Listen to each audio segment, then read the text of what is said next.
Good morning student. मैं Poonam Yadav ma'am, physics department से, saint Wilfred PG college Mansarovar. मैंने यहाँ पे आपको इम्पोर्टेंट क्वेश्चन भेजे थे। अब उनमें से देखो, जैसे फर्स्ट क्वेश्चन में क्या पूछा गया है कि किसी वेक्टर के लिए आपको कर्ल की वैल्यू निकालनी है।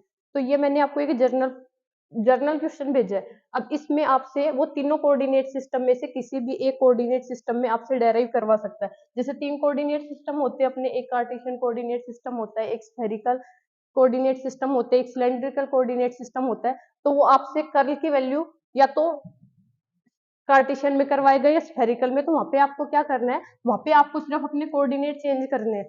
आपको इस क्वेश्चन को पहले जर्नल फॉर्म में ही डेराइव करना है और लास्ट में जो आपका आंसर आएगा तो उस आंसर में आपको वहां पे जाके अपने कोऑर्डिनेट उस सिस्टम के अकॉर्डिंग चेंज कर देना है जिस भी सिस्टम में आपसे पूछा गया है। अब जैसे सेकंड क्वेश्चन में वो लाप्लासियन पूछ रहा है, लेकिन इसने यहाँ पे आपको स्पेसिफाई कर दिया है कि जो लाप्लासियन आपको डेराइव करना है वो सिर्फ स्फेरिकल कोऑर्डिनेट सिस्टम के अंदर ही डेराइव करना है।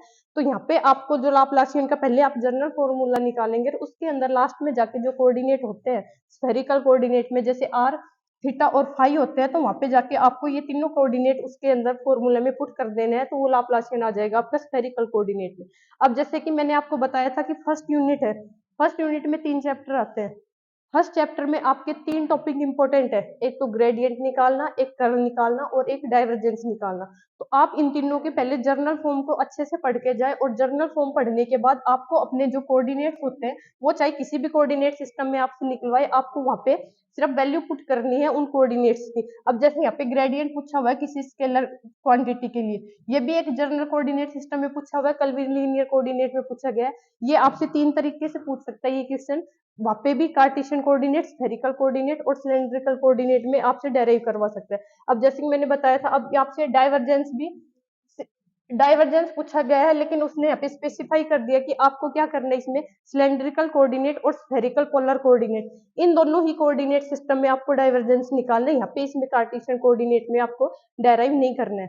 अब इस वाले क्वेश्चन में क्या पूछा गया है, आपको स्फेरिकल कोऑर्डिनेट दे रखा है और आपको स्फेरिकल कोऑर्डिनेट से क्या निकालना है, कार्टेशियन कोऑर्डिनेट और स्फेरिकल कोऑर्डिनेट के बीच में जो रिलेशन होता है उसको डेराइव करना है। अब जैसे कि फर्स्ट यूनिट में 3 चैप्टर आते हैं, तो एक चैप्टर में ये तीनों चीजें आ जाती है। सेकंड चैप्टर आता है, उसमें आते हैं आपके पास टेंसर्स। तो टेंसर की एक ये टेंसर की एक प्रॉपर्टी होती है, इस प्रॉपर्टी को आपको इसमें समझाना है कि जो टेंसर्स होते हैं उनके अंदर जो ये भागफल का नियम होता है वो कैसे होता है। तो इस वाले क्वेश्चन में आपको ये डेराइव करना है। और एक चैप्टर आता है आपका डिराक डेल्टा का।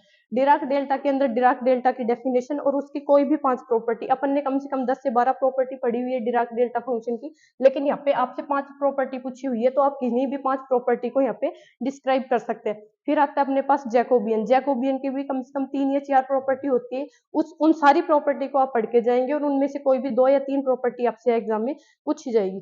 अब जो सेकंड यूनिट है उसके अंदर 2 चैप्टर आते हैं। एक चैप्टर तो आता है आपका स्पेशल थ्योरी ऑफ रिलेटिविटी का, तो वहां से आपके पास क्वेश्चन आया हुआ है कि लॉरेंस ट्रांसफॉर्मेशन क्या होते हैं। आपके पास 2 फ्रेम है, उन दोनों फ्रेम में जो ट्रांजिशन होता है, एक एस फ्रेम से एस डैश फ्रेम के अंदर, तो वो ट्रांजिशन कैसे होता है ये आपको बताना है। दूसरा आपसे पूछा गया है लेंथ कॉन्ट्राडेक्शन और टाइम डायलेशन क्या होते हैं, इन दोनों को समझाना है। तीसरा ये इफेक्ट इंपॉर्टेंट होता है, मैंने आपको बताया था डॉपलर इफेक्ट को आप जरूर पढ़ के जाइए, आपके एग्जाम में आने के चांसेस सबसे ज्यादा है। और एक ही न्यूमेरिकल आया हुआ है जिसमें आपसे क्या पूछी हुई है, काइनेटिक एनर्जी पूछी हुई। इस वाले चैप्टर में आपको मैंने 5 टॉपिक बताए थे, जैसे पेयर प्रोडक्शन, ये काइनेटिक एनर्जी, कॉम्पटन इफेक्ट, ये आपकी इंपॉर्टेंट है, तो इन वाले टॉपिक को आप अच्छे से पढ़ के जाए। एक टॉपिक ये भी आता है थर्सफोर्ड रिएक्शन एनर्जी का, ये भी इंपॉर्टेंट है, आपको इसको भी पढ़ के जाना है। अब इसी के साथ साथ ये 5 टॉपिक है, ये इंपॉर्टेंट है, इनको आप अच्छे से पढ़ के जाए। फिर आती है आपकी थर्ड यूनिट। थर्ड यूनिट के अंदर आपके पास 4 फंक्शंस चलते हैं, 4 तरीके की डिफरेंशियल इक्वेशन चलती है।